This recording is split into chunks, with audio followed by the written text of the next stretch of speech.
Sin duda, una de las mayores luchas que tiene el ser humano tiene que ver con su alimentación. Cada quien ha crecido en un hogar diferente donde hay ciertas costumbres, pero también somos conscientes, en la medida que avanza el tiempo, de que necesitamos abandonar ciertos alimentos porque sabemos que son nocivos para nuestra salud. Mucho más vivimos en una época donde todo se industrializa y donde los productos refinados abren las puertas para todo tipo de enfermedad. Volver a lo natural se convierte en un desafío, porque eso necesita de que nuestro paladar tiene que volver a ser educado. La reeducación de nuestro paladar es una de las mayores luchas que tenemos en la vida. ¿Cómo es que nos puede gustar a lo que es saludable para poder desechar o apartarnos de lo que es perjudicial, cuando todo aquello que aparentemente tiene buen sabor finalmente termina enfermándonos? La Biblia presenta algunos principios sobre la salud. La persona que está dispuesta a servir al Señor y a adorar al Señor necesita tomar en cuenta estos principios. ¿Por qué? Porque todo lo que nosotros recibimos es de Dios y es para gloria de Dios. Colosenses dice que fuimos hechos por Dios y para Dios. Así que con nuestro cuerpo, con nuestra mente, con nuestra salud, tenemos que glorificar a Dios. ¿De qué manera? Siguiendo los principios establecidos en las Sagradas Escrituras. Bienvenido, comienza Biblia Fácil. La pregunta que hoy nos hacemos es: ¿podemos comer de todo? ¿Es suficiente una oración y cualquier alimento es limpio? ¿Qué le reveló Dios a Pedro cuando le dice levántate, mata y come? Estas y otras preguntas pues tienen una respuesta aquí en la Biblia. Bienvenido, qué alegría de tenerte allí del otro lado de esta pantalla para que juntos podamos estudiar la Biblia. Bienvenidos amigos una vez más a este nuevo episodio. Estamos listos para nuestro tema de hoy y antes, como siempre, vamos a orar. Querido Dios, te agradecemos por la oportunidad que tenemos de poder estudiar tu palabra. Una vez más, queremos que nuestros ojos puedan ser abiertos para poder mirar aquella luz que tienes para nuestra vida. Que nuestro entendimiento pueda tener la actitud correcta, la disposición de poder no solo escuchar, sino también obedecer aquellos principios que dejaste para nuestro bienestar. Danos, por favor, tu espíritu en la comprensión de tu palabra, en el nombre de Jesús. Amén. Amigos, hablar de comida es uno de los asuntos más complicados, porque cada uno tiene sus diferentes gustos, sus preferencias. Y cada quien nos hemos criado, obviamente, con ciertas costumbres alimenticias. En la medida que pasa el tiempo, nos damos cuenta que muchas de nuestras enfermedades son el resultado de combinaciones equivocadas, de alimentos que nosotros hemos sobrecargado nuestro organismo o inclusive de cosas que consumimos que abren las puertas a todas las enfermedades. Hay un concepto que necesitamos hoy colocar desde el comienzo de esta lección. Salvación y salud siempre van juntas. Salvación y salud. Cada vez que Jesús hacía un milagro en las personas, antes de curarlas físicamente, primero los restauraba su salud, ya sea física o mental. No existía salvación o restauración aislado de la salvación. Hijo, tus pecados te son perdonados. Muy bien, es la restauración primero espiritual. Luego la restauración física. Levántate, toma tu lecho y anda. Entonces salvación y salud siempre van juntas. ¿Por qué razón? La mayoría de cristianos tiene un concepto de la filosofía griega, creyendo en la dicotomía que existe en el ser humano. El ser humano se piensa de que tiene un cuerpo y un alma diferente. Entonces, el cuerpo no importa, porque finalmente es el alma la que va a la presencia de Dios. Sobre ese tema vamos a hablar en el próximo capítulo. ¿Correcto? Comenzamos diciendo que es totalmente filosofía griega, no es bíblica. Infelizmente, muchos creyentes creen o aceptan esa filosofía. El asunto es que, como si el cuerpo es corrupto y es malo, no importa lo que coma, porque finalmente no afecta el alma. Sin embargo, la Biblia no tiene ese concepto. La Biblia tiene el concepto de que el cuerpo no es la prisión del alma, como decía Platón. El cuerpo es el templo del Espíritu Santo. Entonces, el cuidado del cuerpo envuelve nuestra espiritualidad.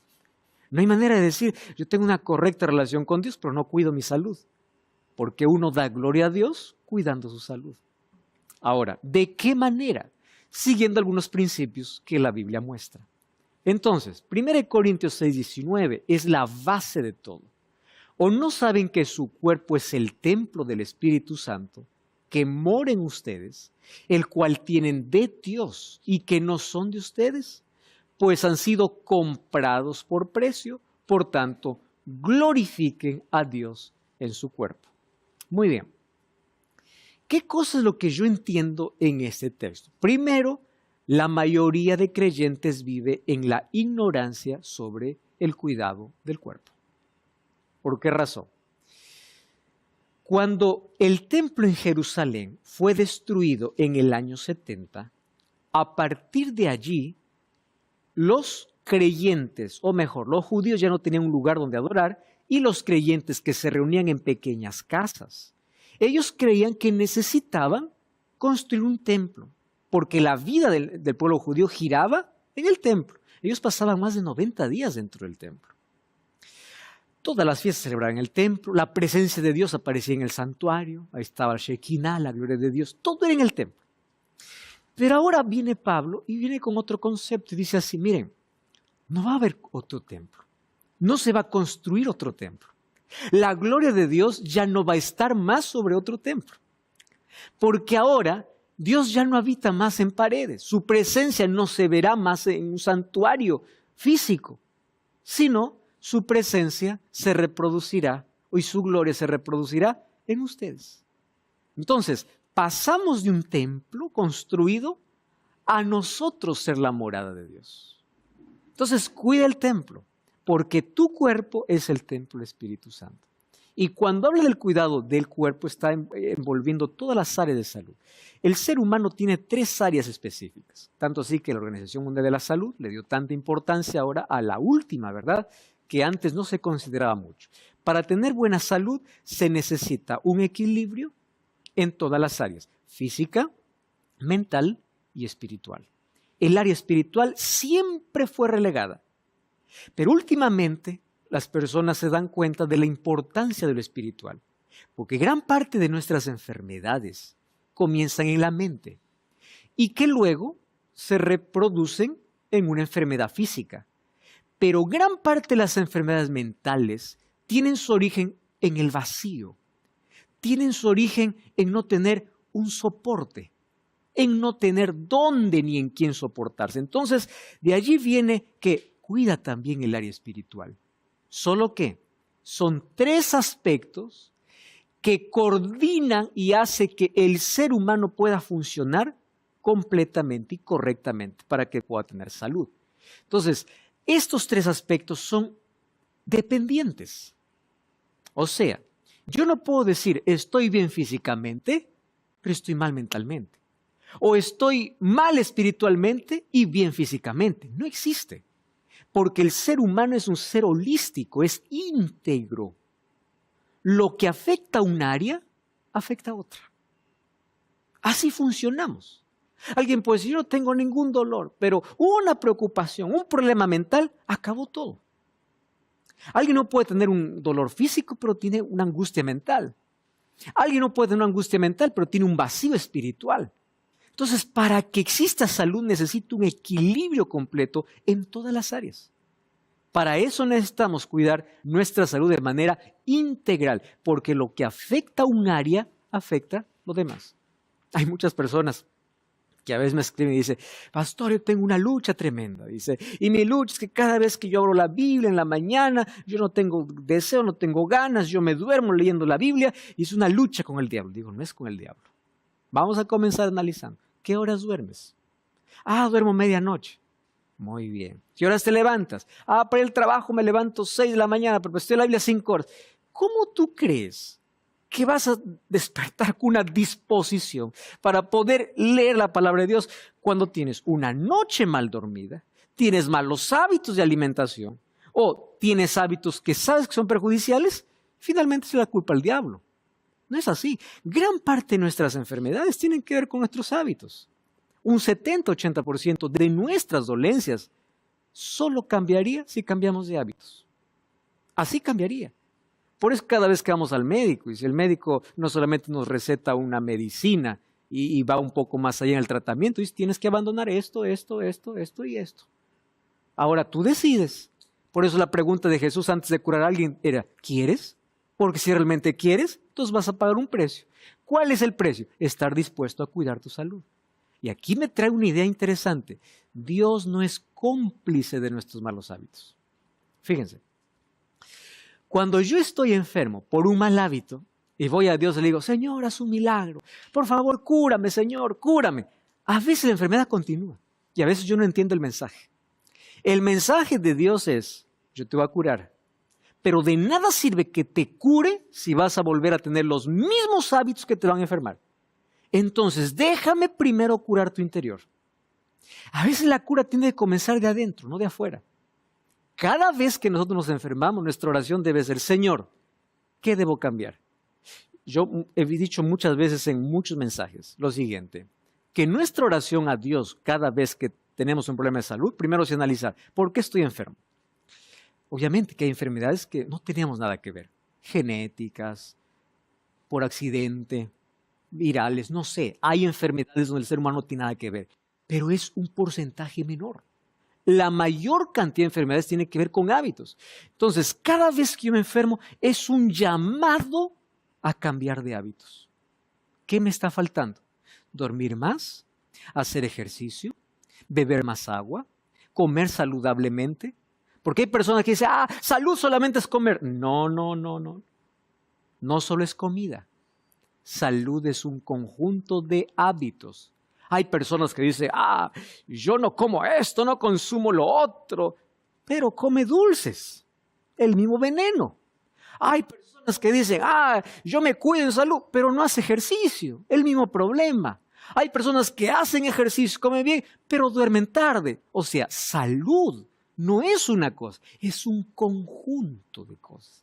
Entonces, antes de criticar a alguien por aquello que hacemos o no hacemos, veamos si realmente tenemos un equilibrio en todas las áreas. Por eso tengo que decir que todos tenemos alguna lucha en el cuidado de salud, porque salud no solo se trata de un elemento, se trata de un conjunto de elementos que la Biblia incluso presenta. Entonces, para que nosotros podamos cuidar la salud, tenemos que partir de un principio. No es la moda, no es la tendencia, es mi cuerpo es el templo del Espíritu Santo. Entonces, ¿cómo Dios se comunica con el ser humano? A través de la mente. Una mente cansada, un cerebro que no duerme bien, estresado, preocupado, angustiado, un cuerpo sobrecargado con harinas, productos súper refinados. ¿Con qué disposición podremos escuchar lo que Dios nos dice? Entonces, salud tiene una conexión muy íntima con salvación, muy íntima. Porque la salvación afecta todas nuestras áreas, mental, espiritual, obviamente, y física. Romanos 12:1 y 2 es otro texto importantísimo. Pablo aquí coloca algunas expresiones que necesitamos considerarlos de una manera muy seria. Primero, hermanos, él comienza con una súplica. Les ruego por las misericordias de Dios que presenten su cuerpo como sacrificio vivo, santo y agradable a Dios, porque es el culto racional. No se conformen en este mundo, más bien transfórmense por la renovación de su entendimiento, de modo que comprueben cuál sea la voluntad de Dios, buena, agradable y perfecta. Muy bien. Todo aquel que quiere conocer la voluntad de Dios, buena, agradable y perfecta, necesita una renovación de entendimiento que es cabeza, mente, ¿correcto? Una renovación interna. Pero también necesita un cuerpo como sacrificio vivo. ¿De dónde viene esa idea?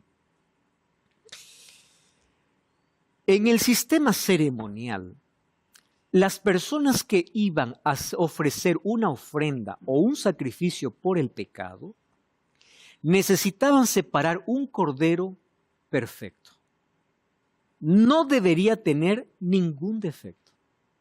Si es que ese cordero en el camino, ellos tropezaban, caía y tenía un defecto, no podría más ser ofrenda, no podría más ser sacrificio.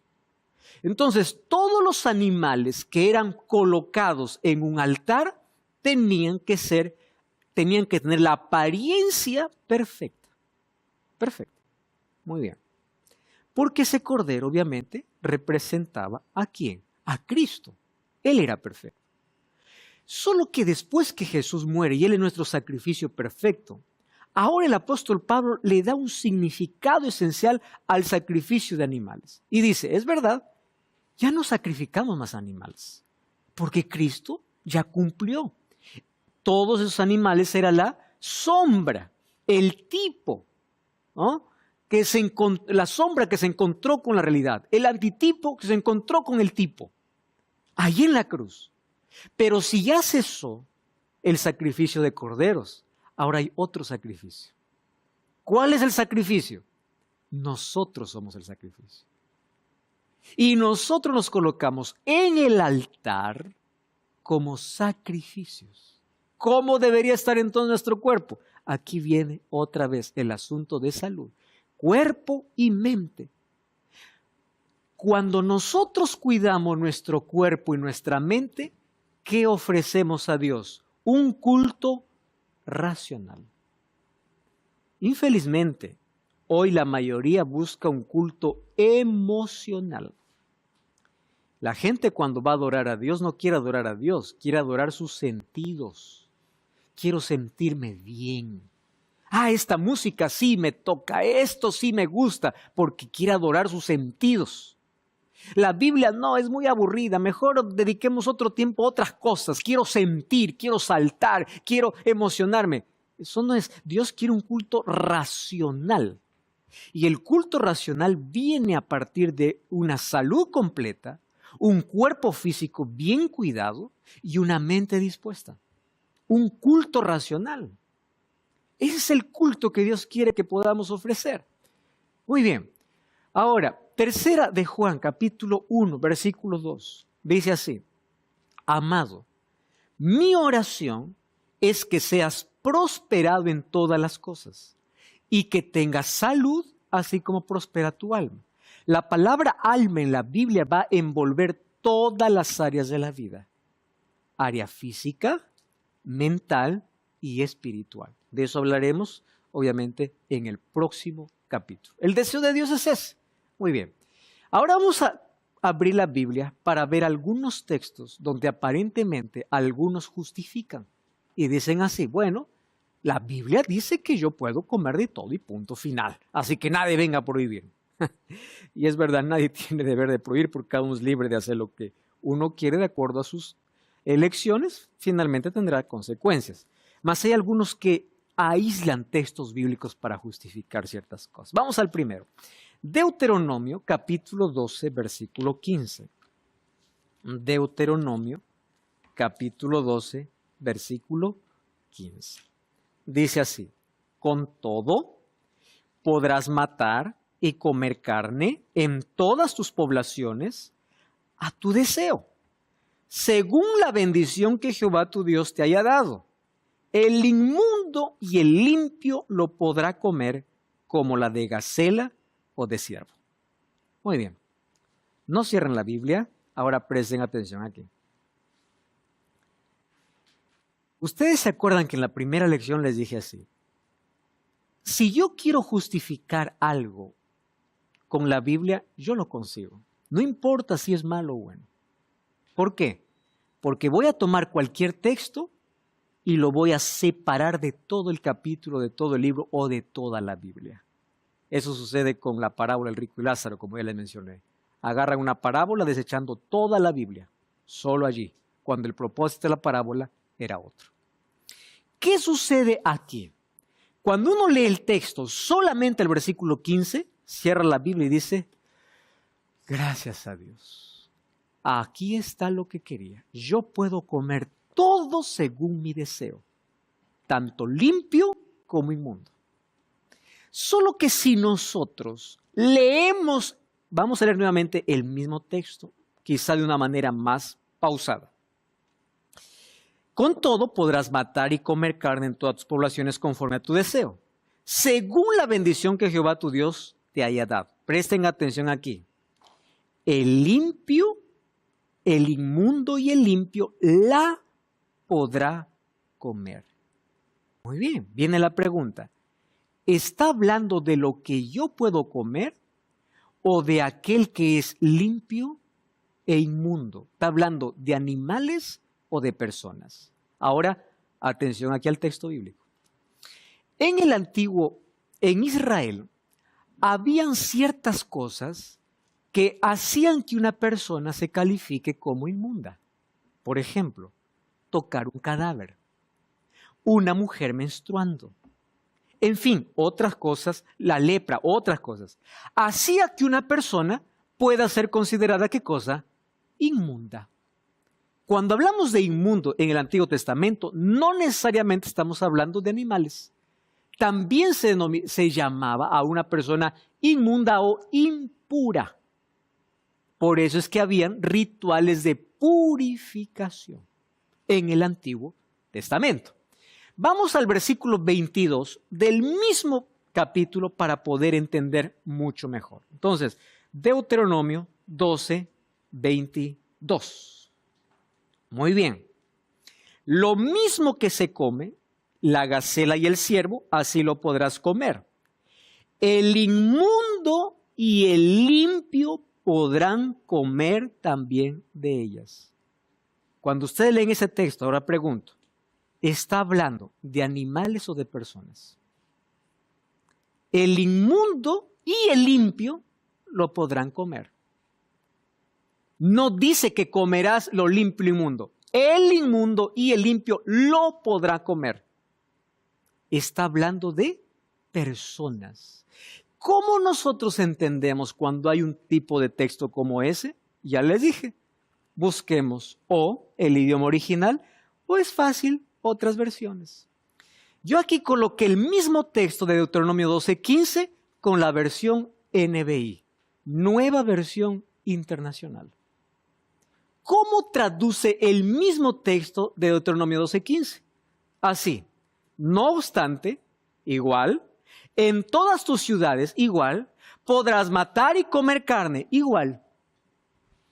Con todo tu apetito, igual. Según te haya bendecido el Señor tu Dios, lo mismo, ¿correcto? Tanto Él, aquí cambia. ¿Cómo traduce la NBI?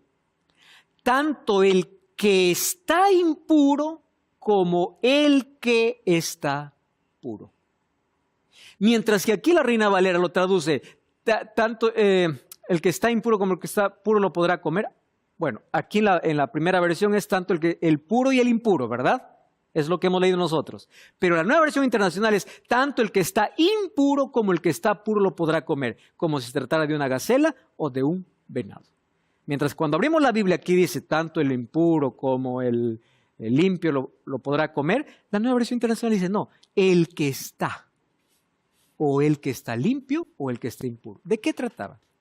En algunas fiestas habían personas que se les prohibía comer, por ejemplo, de la ofrenda que se sacrificaba. ¿Por qué? Tú no puedes, estás impuro.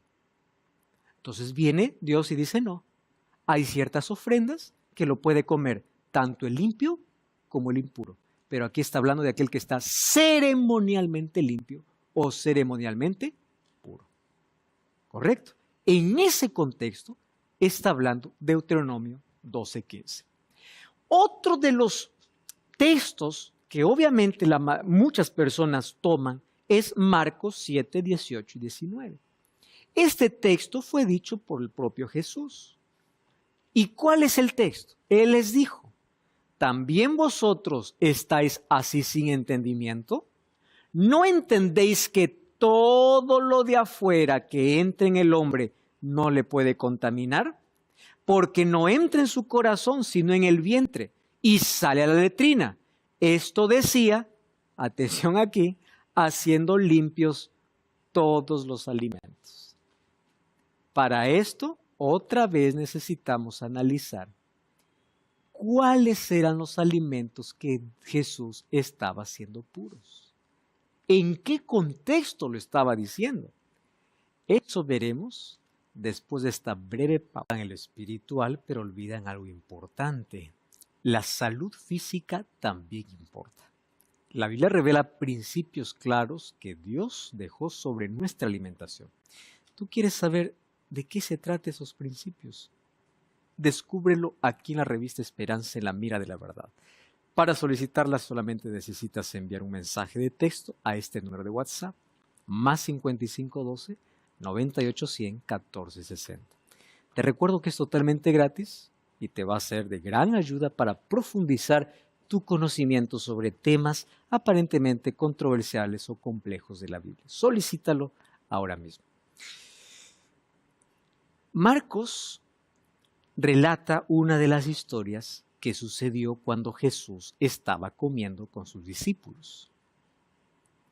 Lo que hacen las personas, muchas de ellas, es cortar solamente estos 2 versículos.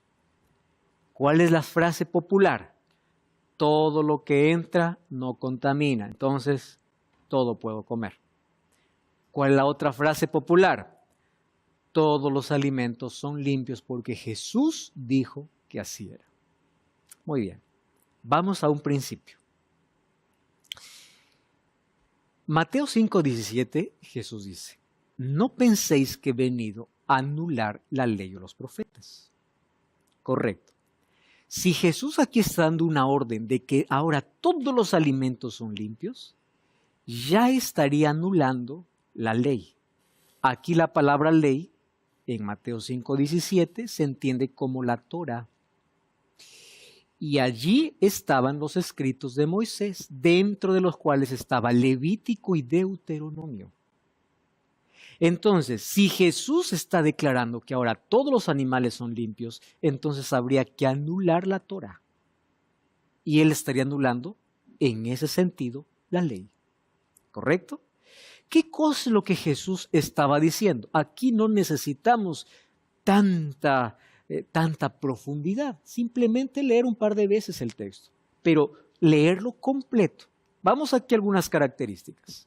Primero, vamos a Marcos capítulo 7 para poder entender en qué contexto Jesús lo dice. No hay que leer nunca un versículo sin ver su contexto general. Marcos capítulo 7, versículo 1 y versículo 2.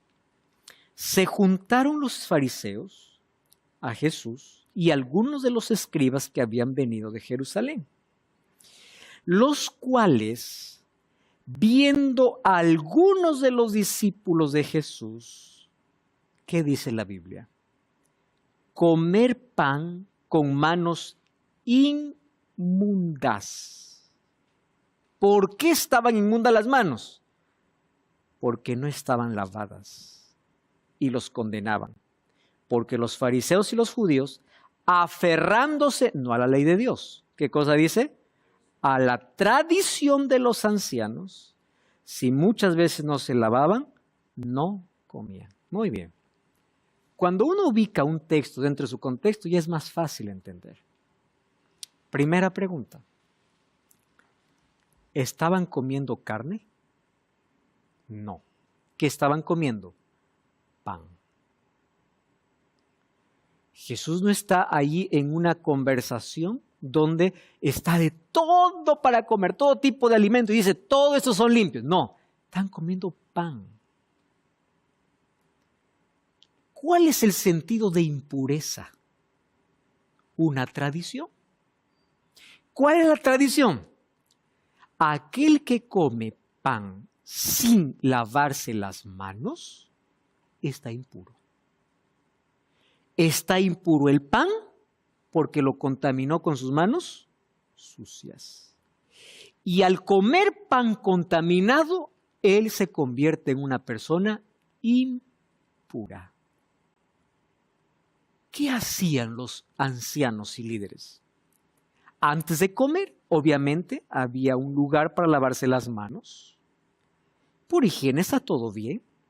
Solo que ellos hicieron de esto un ritual de purificación.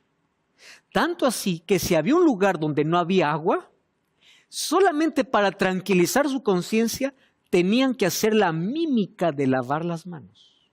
Y ya está, se solucionó el problema. El asunto no era higiene, el asunto era tradición. Ese era el asunto. Muy bien. Entonces, Jesús no está en un banquete, Jesús no está en un buffet, Jesús no está en un lugar donde hay de todo para comer. Este texto está dentro de una situación particular. Están acusando a los discípulos que están impuros por comer pan impuro porque no se lavan las manos. Y cuando Jesús dice que hace limpio todos los alimentos, está hablando que Él está haciendo limpio el pan que esos discípulos comían sin haberse lavado las manos. Porque no era un asunto de ley, era un asunto de tradición. ¿Es eso lo que está haciendo limpio? Muy bien. El público a quien Jesús hablaba comía carne inmunda de ninguna manera. ¿La discusión giraba en torno a las leyes levíticas? No, porque ahí leímos que era tradición de los ancianos. ¿Se acusó a los discípulos de quebrar alguna ley una ley bíblica? No, miren lo que dice Marcos 7:5. Le preguntaron por los fariseos y los escribas, ¿por qué tus discípulos no andan conforme a la tradición de los ancianos? Si es que aquí la discusión fuese por comer una carne inmunda, ¿saben qué hubiese dicho eso? ¿Por qué está quebrando la ley de Moisés? Eso sería la acusación. ¿Por qué? ¿Por qué ellos están comiendo carne inmunda cuando Moisés mandó? ¿Recuerdan cuando acusaban a la mujer adúltera? Que decía, según la ley de Moisés tiene que ser apedreada. Claro, porque encima de la ley divina habían otros tipos de leyes civiles que se conocía como la ley de Moisés. Entonces aquí no es según Levítico, según Deuteronomio, según la Torah, es según la tradición. Leyendo eso, ya entendió el otro texto. Jesús no está declarando todo limpio, era el pan que los discípulos comían sin lavarse las manos.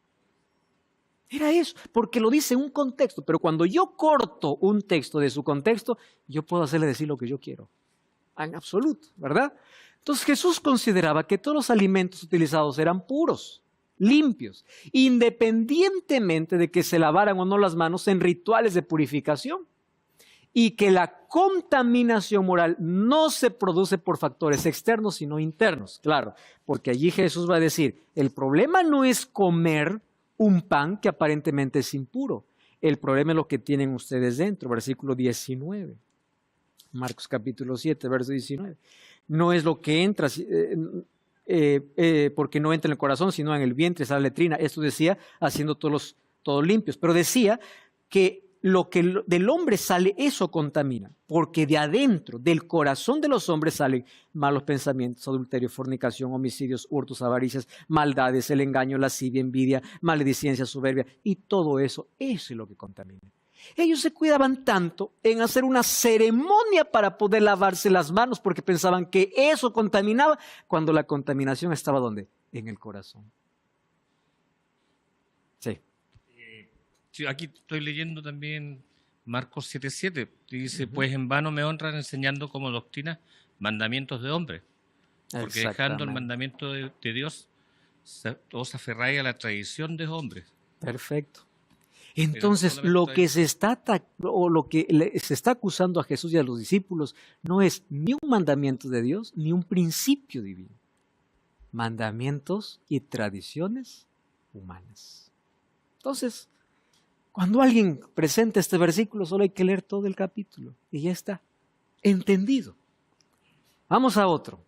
Este es el más popular, ¿no? Un día Pedro estaba esperando la hora del almuerzo, en la espera. Cayó en sueño, se puso a dormir.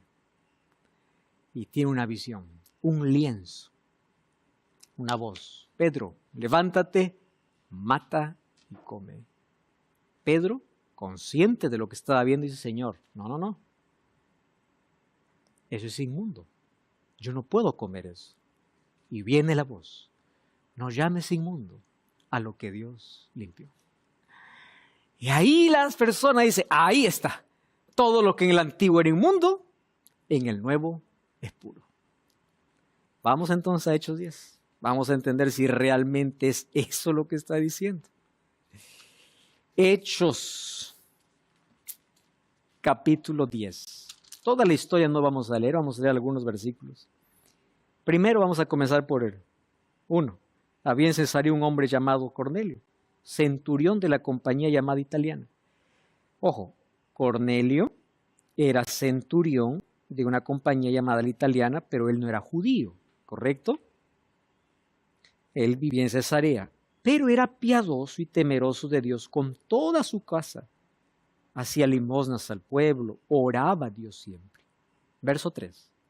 Vio claramente en una visión, como a la hora novena del día, que un ángel de Dios entraba donde él estaba y le decía, Cornelio. Él mirándole fijamente, temorizado, le dice, ¿qué es, Señor? Tus oraciones y tus limosnas han subido para memoria delante de Dios. Envía ahora hombres a Jope y haz venir a Simón, el que tiene por sobrenombre Pedro. Ese está en la casa de cierto Simón curtidor que tiene su casa junto al mar. Él te dirá lo que tengas que hacer. El ángel se fue, quiere hablar con Cornelio. Cornelio, claro, como él era jefe, manda a 2 de sus criados y a un devoto soldado para que vayan a traer ¿a quién? A Pedro. Envió a Jope después de haberles contado lo que había visto. Al día siguiente, mientras ellos iban por el camino y se acercaban a la ciudad, Pedro subió a la azotea para orar acerca de la hora sexta. Entienden que la historia me está colocando en un contexto. Ahora leamos el 10. Tuvo gran hambre, quiso comer, pero mientras le preparaban algo, le sobrevino un éxtasis, sueño. Vio el cielo abierto, que descendía algo semejante a un lienzo atado a las 4 puntas. Habían todo tipo de cuadrúpedos terrestres, reptiles, aves del cielo. Le dijo una voz, levántate, Pedro, mata y come. Entonces Pedro dijo, Señor, no, porque ninguna cosa inmunda he comido jamás. Otra vez volvió a llamarle, lo que Dios limpió, Pedro, no lo llames común. Esto se hizo por 3 veces y aquel lienzo volvió a ser, ¿qué cosa? Recogido. Muy bien. Vamos al versículo 25. Vamos a seguir leyendo esa historia. Ahora Pedro se va. Cuando Pedro entró, salió Cornelio a recibirle. Postrándose a sus pies, dice, él le rinde reverencia o adoración. Mas Pedro le levanta diciendo, no, hombre, no te arrodilles. Yo también soy un hombre. Y hablando con él, entró y halló a muchos que se habían reunido. Y les dijo, ¿qué dice el versículo 28? Vosotros sabéis cuán abominable es para un judío acercarse a un gentil o a un extranjero, pero a mí me ha mostrado Dios que a ningún hombre lo llame común o inmundo. ¿Está hablando de comida el texto? No. ¿De qué está hablando? Diferencias culturales. Los judíos llamaban inmundos a los gentiles. Ahora, Dios mira a un gentil que anhela salvación y dice, busca a Pedro. Pero antes yo voy a mostrar a Pedro una cosa, porque si Pedro sabe que tú eres gentil, él no va a venir. Porque ellos no quieren mezclarse, porque ustedes los llaman inmundos. Entonces, mientras los soldados y los siervos y el soldado vienen a llevar a Pedro, Dios muestra a Pedro una visión. Pero levántate, mata y come. Señor, no comí nada de eso en mi vida. Levántate, no llames común a lo que Dios ha limpiado 3 veces. ¿Qué resulta? Él despierta, están los 3 hombres afuera. Él se va con los hombres. Encuentra a Cornelio, muchos gentiles. Se acuerda la visión. Entendí. Dios no me estaba diciendo que tenga que comer. Dios me estaba diciendo que aquellos que yo llamo inmundo, no los llame más. Contexto. Cuando uno lee toda la historia, acabaron las dudas. Pero hay tanta gente, obviamente, que solamente quiere la parte que le corresponde. Muy bien, esto ya vimos. Entonces, Dios muestra en una visión a Pedro de que no llame más inmundos a los gentiles, porque los judíos consideraban inmundos a los gentiles. Otro texto. Este es interesantísimo. Vamos a 1 de Timoteo. 1 de Timoteo. Vamos a leer el versículo 4, o capítulo 4, perdón, versículo 1 al 5. El Espíritu dice claramente que en los postreros tiempos algunos apostatarán de la fe, escuchando a espíritus engañadores y a doctrinas de demonios. Presten atención a ese detalle. Por la hipocresía de mentirosos que teniendo cauterizada la conciencia, verso 3, número 1, prohibirán casarse. Número 2, mandarán abstenerse de alimentos que Dios creó para que con acción de gracias participasen de ellos los creyentes y los que han conocido la verdad. Porque todo lo que Dios creó es bueno, nada es de desecharse si se toma con acción de gracias, porque por la palabra de Dios y por la oración es santificado. Ese texto es muy fácil de poder entender. Pero hay algunos que obviamente hacen toda una teología diferente de ese texto. Primero, vamos por partes. La palabra de Dios es la que santifica. Eso quiere decir que es la palabra de Dios quien define qué se puede y qué no se puede. Por ahí ya comenzamos, ¿no? Es la palabra de Dios quien define. Pero vamos a analizar o vamos a despedazar un poco ese texto. Pablo dice que son doctrinas de demonios. Yo pregunto, Levítico y Deuteronomio, donde está la distinción de alimentos, ¿fue escrita por demonios o por Moisés? Fue escrita por Moisés. Desde allí, entonces, ya descartamos que lo limpio e inmundo no tiene nada que ver aquí. ¿Por qué razón? Porque no fue escrita por demonios. Fue escrita por Moisés, inspirado por Dios. Y aquí Pablo está atacando una doctrina como doctrina de demonios. Hubiese sido diferente que Pablo hubiese dicho, algunos traerán la doctrina de Moisés. Espera, entonces puede ser que esté hablando de algo de alimentos que Moisés estuvo escribiendo sobre ese asunto. No, está descartando ese asunto. Número 2, entre las doctrinas demoníacas, Pablo afirma que prohibían el matrimonio y la abstinencia de ciertos alimentos que Dios ha creado para los creyentes. Dios nunca permitió que las carnes inmundas sirvieran de alimento. Miren, algunos piensan que la distinción aparece en Levítico y no es verdad. La distinción aparece en el diluvio. Cuando Dios dice a Noé, de los animales limpios entrarán 7 y de los otros solo una pareja. Quien hace la distinción no es ni Moisés ni el ser humano, es Dios. Dios mismo hace la distinción, según Génesis 7:2. Entonces, ¿qué cosa es lo que está diciendo aquí el texto bíblico? Muy bien. Todo lo que Dios ha creado es bueno y no se vuelve prohibido si se recibe con acción de gracias. El placer físico, tanto el sexo en el matrimonio como el placer de comer, no es pecaminoso. ¿En qué contexto lo habla Timoteo? Yo esto les expliqué, no recuerdo en qué lección, que dentro de la iglesia estaba entrando una creencia absurda de los ascetistas. Que ellos decían así, para más consagración, más privación. Entonces, si el matrimonio tiene libertad de sexo y el sexo es placentero, es pecado. Pecado. ¿Por qué? Porque tiene que ser algo que mortifique el cuerpo. Y si es que tú te casas o tienes sexo entre matrimonio, ya estás en pecado. Porque todo lo que trae placer es pecado. Tú vas a comer y hay alimentos que son deliciosos al paladar, es pecado, porque lo bueno no debe causar placer, es pecado. Los ascetistas introdujeron dentro del cristianismo, desde el primer siglo, que todo lo que causa placer es pecado. Y hay mucha gente, obviamente, que incluso hasta hoy, piensa que el sexo es un asunto de tabú, es un asunto que no se habla, es un asunto bíblico. Y dentro del matrimonio está todo bien. Que ciertos alimentos Dios nos ha dado para comer haciendo una distinción. Y la Biblia lo menciona. Entonces yo no puedo estar allí diciendo, ¿qué es lo que más sufrimiento? Porque hay personas que piensan que por sufrir van a llegar al cielo. Ahí aparecieron las penitencias. ¿Quieres perdón? Sufre. ¿Cometiste algo? Tienes que sufrir. Mientras más te lastimes, ahora sí Dios te va a compadecer. Así no funciona la salvación. Pero los ascetistas, ¿qué cosa dijeron? El matrimonio, como ciertos alimentos, no es bueno para comer. Grupos heréticos creen que abstenerse de lo material o físico los elevaría a un estado superior de espiritualidad. Y el cristiano no necesita preocuparse por estrictas leyes ascéticas que no contribuyen nada a la salud. 1 Corintios 31 dice, si ustedes comen o beben o hacen cualquier otra cosa, hacedlo ¿para qué? La gloria de Dios. ¿Y cómo yo sé que estoy haciendo por la gloria de Dios? Cuando sigo principios establecidos por Dios. Porque cuidar el cuerpo, amigos, es un acto de adoración inteligente.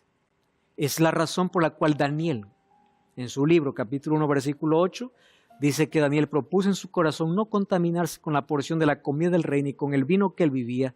Por tanto, pidió al jefe de los eunucos que no le obligase a contaminarse. ¿Cuál fue el resultado? Al final del primer capítulo dice que llegó a ser 10 veces mejor, porque nuestra alimentación determina muchas veces nuestra claridad de decisiones, nuestra claridad de pensamientos. Todo comienza por nuestra mesa. En nuestra mesa también adoramos a Dios. El doctor Vernon Foster dice, todas las células y tejidos de nuestro cuerpo se forman por el alimento que ingerimos. El alimento es la fuente de energía que el organismo necesita para cumplir sus funciones. Nuestro cuerpo cambia cada 7 años y ese milagro se produce gracias al alimento que consumimos. Entonces, cada 7 años nuestro cuerpo cambia. El asunto es, ¿cómo es ese cambio? De acuerdo al alimento. Una alimentación adecuada nos permite mantener un peso adecuado, energía y fuerza para trabajar, buen humor, belleza e inteligencia. ¿Dónde? Alimentación adecuada. Si siguiéramos los principios establecidos por Dios, por una alimentación más natural, evitaríamos tanto dolor en la vida. Porque las enfermedades degenerativas son resultantes de hábitos negativos de la vida. Por eso cada enfermedad es un llamado a cambiar nuestros hábitos. Para eso Dios nos ha dejado remedios naturales. Que lo podríamos resumir en una palabra, adelante. A de agua, D de descanso, E de ejercicio, L de luz solar, A de aire puro, N de nutrición, T de temperancia y E de esperanza. Si nosotros practicásemos todo eso, nuestra vida sería diferente. Tú ya te diste cuenta que Dios está interesado en salvarte, pero también en tu bienestar aquí. Tener fe en Dios no solamente es pensar en el futuro, es tener calidad de vida en el presente. Y Dios ha establecido principios en su palabra. Por favor, no aísles textos de la Biblia para poder justificar cualquier gusto propio. Evita aquello que destruye tu salud. Y si Dios en su palabra ha dicho que es no, es porque te quiere bien. Es porque te quiere saludable. Es porque quiere que tú puedas tomar decisiones correctas. Puedas tener claridad de pensamientos, un cuerpo físico correcto. Es la manera como damos gloria a Dios. Y hoy tú tienes que tomar esa decisión. Elimina todo aquello que está destruyendo tu salud, porque tú eres el templo del Espíritu Santo. Que tu mente se convierta en la morada de Cristo. Que el Espíritu Santo more en tu vida. Y que al cuidar tu salud, tu cuerpo, tu mente, puedas ofrecer a Dios un culto racional. Eso es lo que Dios pide. Dios quiere morar en ti. Por ello tienes que ser fiel a los principios divinos. Y ahora tú puedes tomar esa decisión. ¿Estás listo para eso? Ora conmigo. Gracias, Señor, por tu palabra. Enséñanos cada día a cuidar nuestra mente, nuestra salud, nuestro cuerpo, nuestra relación contigo, para que así podamos darte un culto racional. En el nombre de Jesús. Amén. Te espero en una iglesia adventista el 7º día. Dios te bendiga. Hasta la próxima.